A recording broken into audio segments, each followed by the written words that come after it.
परमात्मा को पाने के लिए क्या होते हैं, हम विफल हो जाते हैं, असफल हो जाते हैं, क्योंकि बहुत कठिन कार्य है। इसमें निरंतर लगातार हमें प्रयत्न करते रहना पड़ेगा। जिस सत्ता का बोध प्राप्त करने वाला किसी से भयभीत नहीं। तो जो व्यक्ति, जैसे ये दीदी कह रही थी, हम यहाँ आते हैं तो हमें घबराहट होने लगती है।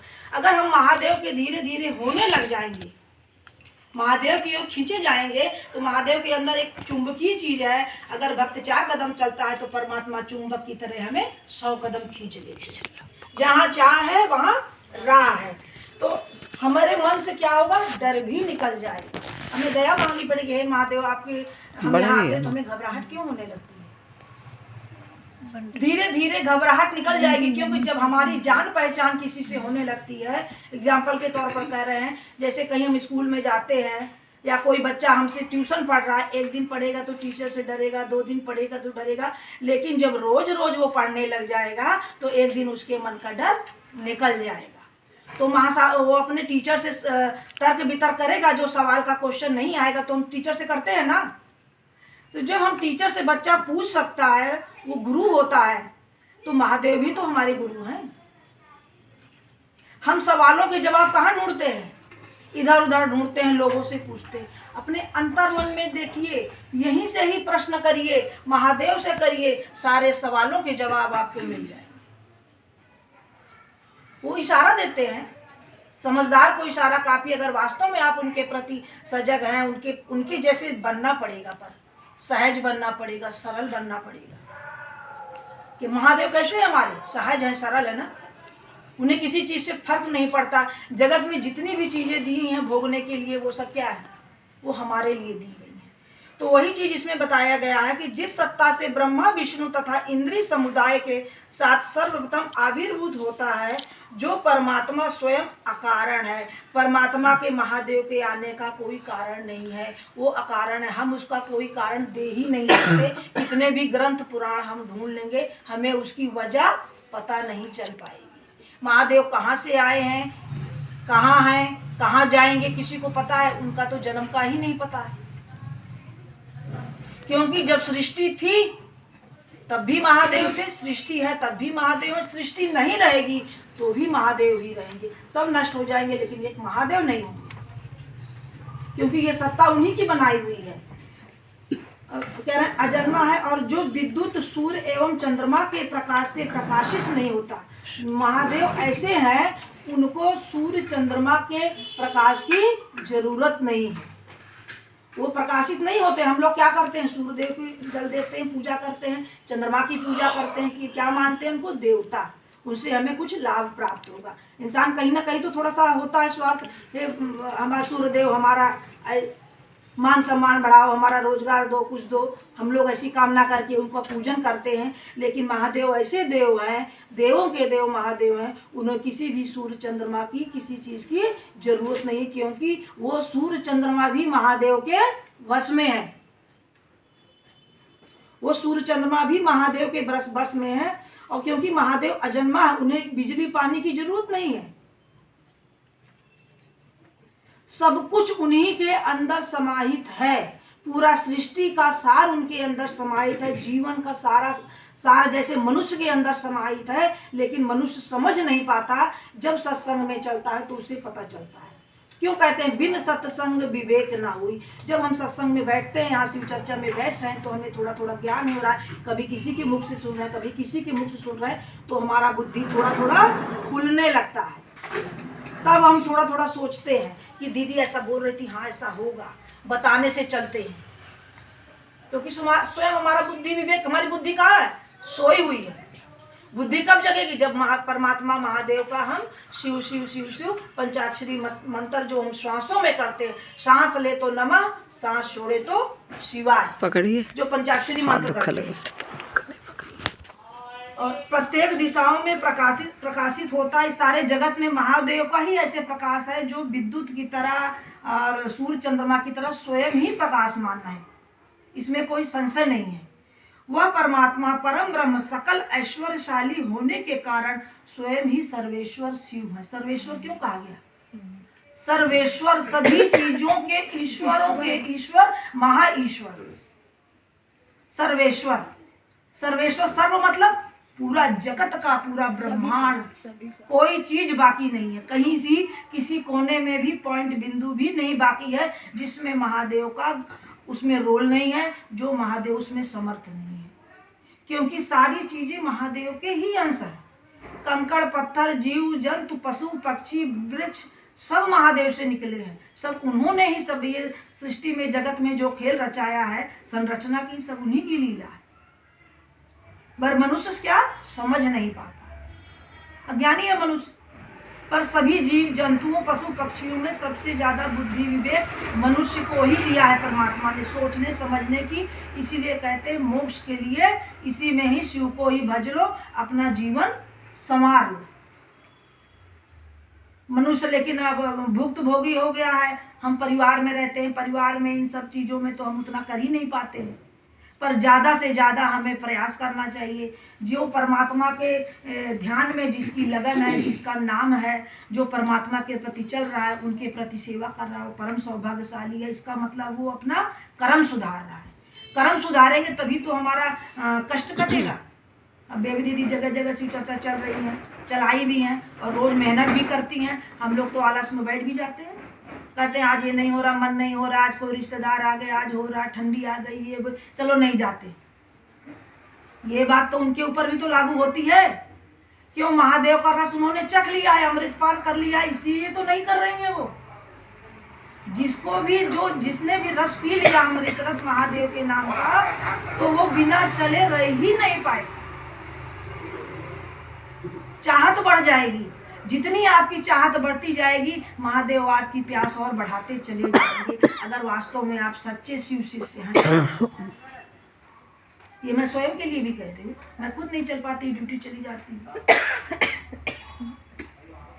और जो दीदी आती यहाँ आती हूँ, डरती हूँ, जिसका जी धक धक कहता है तो कहा करो महादेव को, महादेव मेरे दिल की धड़कनों को जगाया न कीजिए, बस अपना नाम इस पे लिखते रहिए, आपका नाम मेरे हृदय पे होता रहे, मैं हमेशा शिव शिव करती रहूं। एक पल के लिए, एक क्षण के लिए भी महादेव का नाम मेरे मुख से, मेरे जिह्वा से छूटे ना।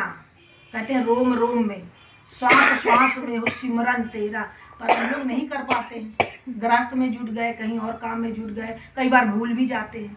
तो हमारी महादेव की चर्चा ऐसी है कि इनको सर्वेश्वर शिव की संज्ञा धारित की गई है महादेव को ही, इनके सिवा कोई और नहीं है। हमें अगर शिव चर्चा में आ गए, हमें भटकना नहीं है, कोई कितना भी भटकाए। हमारे 18 पुराण हैं, 6 शास्त्र हैं और 4 क्या है वेद हैं। सबको उठा के देख लो, सबकी रचना ये देवेश्वर महादेव ने ही वाचन किया है। पर संत मुनियों ऋषियों को बोला है आप इसका विस्तार कीजिए। जितनी भी बोली भाषा शैली, जितने हमारे भारत में देश विदेश में ये भाषाएं चली हैं, सब महादेव की डमरू से निकली। इसलिए कहा गया शौचालय से लेकर के शिवालय तक, क्योंकि कलयुग का मनुष्य इतना आलसी है, इतना लोभी है, बहानेबाजी करता है, झूठ बोलता है कि मेरे पास समय नहीं है, किंतु परंतु करता है। तो महादेव ने जो साहब भैया जो एक तरह से संत हुए, जो महादेव के अपने आप को उन्होंने बोला कि मुझे गुरु भाई कहो, मैं गुरु की पदवी धारण नहीं करूंगा, मैं सिर्फ गुरु भाई ही रहूंगा। जो महादेव के कार्य को प्रचार प्रसारित किया, उन्होंने धरती पे फैलाया, जगह जगह जन जन तक उन्होंने पहुंचाया कि शिव मेरे गुरु हैं, आप भी शिव को गुरु बनाइए। महादेव ने उनसे कहा, जब उनका साक्षात्कार हुआ महादेव से, तो उन्होंने कहा जो तू कर रहा है वही लोगों से करा। तो साहब भैया ने वही लोगों से कराया।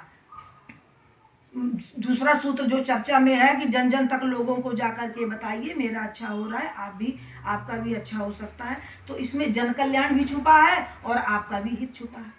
इसीलिए शौचालय से लेकर के शिवालय तक, न चाहे आप नहाइए, चाहे ना स्नान कीजिए, चाहे आप भोजन करिए या ना करिए, या नॉन वेज खाइए या ना खाइए, किसी खाने पीने का कहीं से कोई भेद नहीं है, किंतु परंतु नहीं, इसमें मनुष्य बच के जा नहीं सकता। ये कलयुग का मनुष्य अगर वो करना चाहे, पहले तो 100 बहाने बारे भाई मैं क्या करूं, मैं तो नॉन वेज खाता हूं, मैं तो कैसे करूं। लेकिन इसमें क्या करना है, भाव देना है। महादेव को भाव देना है। भाव जैसे हम प्रार्थना करते हैं, बच्चों को स्कूल में कराई जाती है ना, प्रा प्लस अर्थना। प्रा मीन्स विशेष, अर्थना मीन्स निवेदन, विशिष्ट निवेदन, खास निवेदन।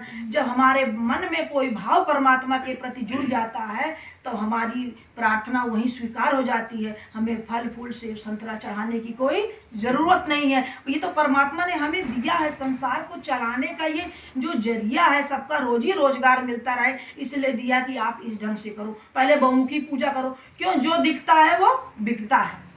जब हम देखो बाजार में हम सब्जी टमाटर केला सेब खरीदते हैं ना, जब अच्छा दिखता है तभी हम उसको खरीदते हैं, खराब तो नहीं खरीदेंगे ना, सुंदर दिखेगा जब ही लेंगे। तो इसीलिए ऐसी विधा बनाई गई।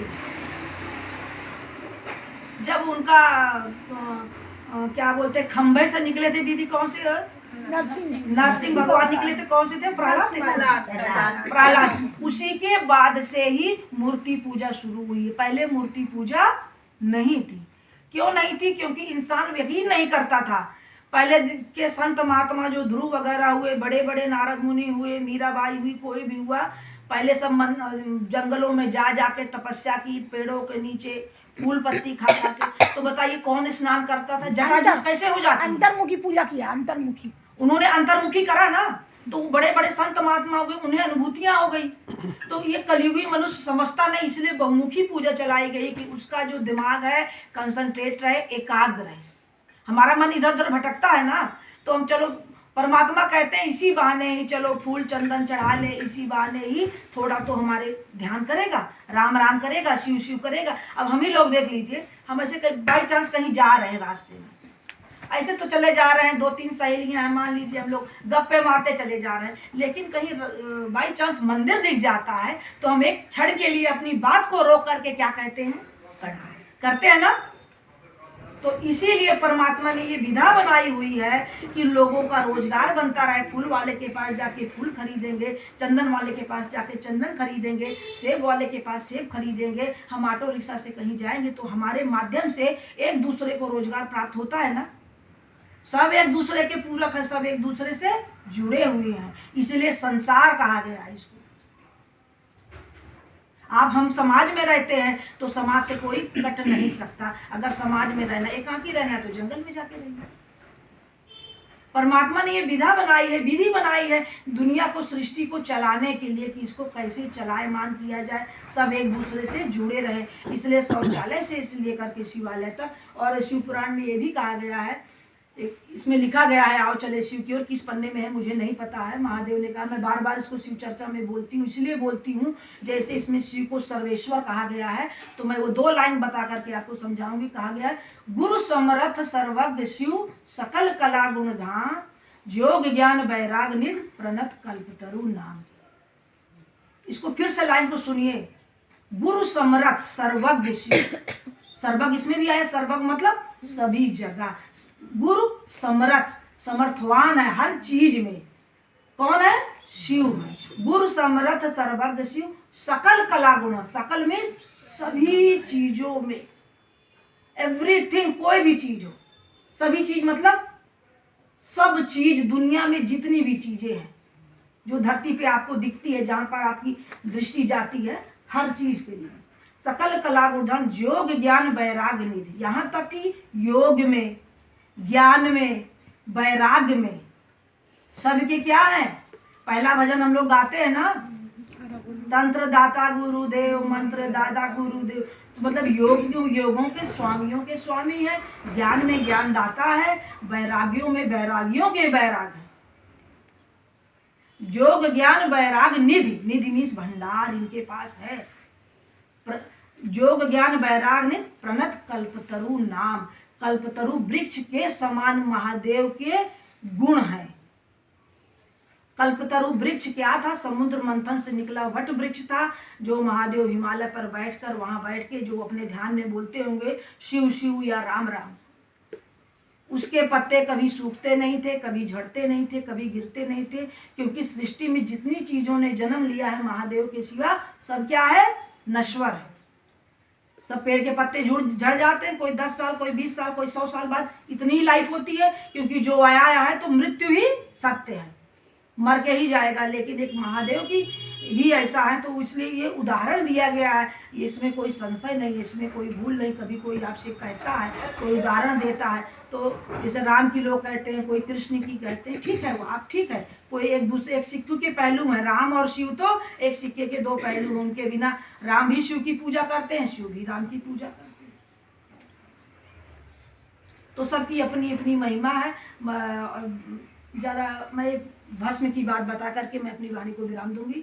महादेव भस्म क्यों धारण करते हैं? अभी चल रहा है शमशान में लोगों की बड़ी डेथ भी हो रही है। दीदी शमशान की बात कही है। शमशान का मतलब ये होता है कि वहाँ पर सबकी शान बराबर होती है, चाहे राजा हो या रंक, सब बराबर औकात की होती है। एक कफन में ही जाता है। जो हम पुण्य कमाए रहेंगे वही साथ लेके जाएंगे, बाकी सब यहीं धरा का धरा रह जाएगा। तो भस्म क्यों महादेव धारण करते हैं? महादेव इसलिए भस्म धारण करते हैं। एक बार की बात, एक मृत व्यक्ति के लोग लेके जा रहे थे, सब बोल रहे थे कि राम नाम सत्य है, राम नाम सत्य है। तो महादेव थोड़ा प्रसन्न हुए, बोले तो राम तो बड़े प्रिय हैं महादेव के, बोले तो मेरी पार्टी का लगता है, मैं इसको ज्वाइन कर लेता हूँ, मैं इसमें शामिल हो जाता हूँ। शमशान तक गए, सब जला उला के लोग रो पीट रहे थे, फूंक फाक के आ गए। घर आकर के लोगों ने खाना खाया और क्या किए, विश्राम किए। तो महादेव बोला, बाप रे बाप, इतना इंसान स्वार्थी है। अभी तो रो रहा था, पीट रहा था, कह रहा था मैं तो तुम्हारे बिना जी ही नहीं पाऊंगा, और ये खाना खा के विश्राम करा। मनुष्य इतना स्वार्थी है। तो जिस चीज का त्याग दुनिया करती है, मैं उसको स्वीकार करता हूँ, मैं इसको अपनाता हूँ, क्योंकि जगत की सारी बनाई हुई चीजें किसकी है? महादेव की। इसलिए महादेव ने उस दिन से प्रण लिया, आज से मैं भस्म को धारण करूंगा, अपने शरीर में लेपन करूंगा। क्यों कहते हैं सत्यम शिवम सुंदरम? ये झूठ नहीं है, वास्तविक सत्य है। इसका मतलब सत्य ही शिव है। सभी देवी देवता ने किसी न किसी कल्याण करने के लिए, जगत का कल्याण कर लिए, मनुष्य का, देवताओं का कल्याण करने के लिए सबने कहीं ना कहीं झूठ बोला है, लेकिन एक महादेव ऐसे हैं जिन्होंने कभी झूठ नहीं बोला। इसीलिए कहते हैं सत्यम शिवम सुंदरम। सत्य ही शिव है, शिव ही सुंदर है। शिव के जैसा सुंदर पूरी जगत में, पूरी सृष्टि में, पूरी कायनात में कोई नहीं है, स्वयं माता भी नहीं है। लक्ष्मी जी को बड़ा सुंदर कहा जाता है, पार्वती जी को, वो भी महादेव जैसी सुंदर नहीं है। एक बार की छोटी सी बात है, गणेश जी बोले, पिताजी आप तो भस्म रमा के रहते हो, जाइए स्नान करके आइए सरोवर में, मेरी माँ के आगे आप सुंदर नहीं लगते। तो महादेव गए, अच्छा महादेव गए, स्नान करा के आए, सब भस्म भस्म धुल गई। आके देखें, कह अरे बाप रे, इतने सुंदर महादेव। कह रहे अरे आप तो इतने सुंदर हैं, आप तो भस्म ही रमा के रहिए, मैं अपनी माता से बहुत प्रेम करता हूँ, इसलिए मैं जगत में अपनी माँ से सुंदर किसी को देख नहीं सकता। ये हमारे शिव की महिमा है। इनकी महिमा का वर्णन हम कभी नहीं कर सकते, हम अपनी तुच्छ जीवा से नहीं कर सकते, अपनी वाणी से नहीं कर सकते। क्यों? क्योंकि इनकी महिमा करते करते जाने कितने अनेकों अनेक हमें जन्म लेने पड़े। तो इसलिए हम लोग परम सौभाग्यशाली हैं जो हम यहाँ शिव चर्चा में बैठे हैं, आए हैं। और ये बात हमने बेबी दीदी से सीखी थी, कहती थी शिव चर्चा में जाइए तज ममता अभिमान, और ज्यों पग आगे बढ़े कोटि यज्ञ समान। करोड़ों यज्ञ के समान है हमारी ये शिव चर्चा, ये सत्संग है। हमें, अगर हम बहुमुखी पूजा से हट गए हैं तो अब अंतर्मुखी हमें बनना चाहिए, और धीरे धीरे सहज बनना है, सरल बनना है, अपने अंदर परिवर्तन लाना है। हम सुधरेंगे जब सुधरेगा, हम बदलेंगे, युग बदलेगा। दूसरों को नहीं सुधारना है। हम यहाँ करते हैं, दूसरों पर उंगली करने लगते हैं। दूसरों की जय से पहले खुद को जय करो, स्वयं को जय करना है, स्वयं को सुधारना है। जब हम सुधर जाएंगे ना तो दुनिया सुधरेगी। अपने अपने को आप सुधारिए, बस मन से सुधरिए। अभी चल रहा है, कुंभ मेला चल रहा है, सब जा भी रहे हैं, ठीक है, अच्छी बात है, जाइए संतों के दर्शन कीजिए, जिसको जिसको सौभाग्य मिल रहा है। और पर अपने मन की जो भाव है, महादेव है, अपनी शिष्यता को याद रखना है। हमें यह कोशिश करना है, हे महादेव दया मांगना है कि हम अपनी शिष्यता को कायम रखें, हमसे कोई अपराध, कोई गलत कार्य ना हो सके। कलयुगी मनुष्य देखिए, पाप तो हो ही जाता है, लेकिन कोशिश करेंगे तो कम होगा। और इस चीज़ का मैं हृदय से कह रही हूँ, दिल से कह रही हूँ, खाली यहाँ शिव चर्चा में बैठ कर लोगों को दिखाने के लिए नहीं कह रहे कि हम परम सौभाग्यशाली हैं जो बेबी दीदी के माध्यम से हमको ये शिव चर्चा मिली है। किसी जन्म ने हमने पुण्य किया होगा। महादेव का शिष्य कौन होता है आपको पता है? आसमान में जितने अनेकों अनेक तारे होते हैं, हमने किसी जन्म में कई जन्मों के हमारे अनेक पुण्य हुए होंगे, तब हम आकर के यहाँ शिव शिष्य बने। हर किसी के बस की बात नहीं है शिव का शिष्य बनना। हर कोई जल्दी से हाँ क्यों नहीं कर देता है? क्योंकि परमात्मा के बिना पत्ता नहीं हिलता। जब तक वो नहीं चाहेगा नहीं होगा, आपका कर्म ही रहेगा। बच्चे हमारे क्यों नहीं मानते कहना? कहेंगे महादेव को चलो करो करो, करते हैं बच्चे? नहीं करते। उनको बेकार लगती है बातें ना, इस कान से सुन के उस कान में हवा की तरह उड़ा देते हैं। तो उनका अभी वक्त नहीं आया है। इसलिए बस मैं अपनी वाणी को विराम देती हूँ। चाहूँगी बेबी दीदी, कुछ नए लोग जुड़े हैं, बेबी दीदी भी कुछ बताए तो हम लोग इतनी कुछ सारी सीखे।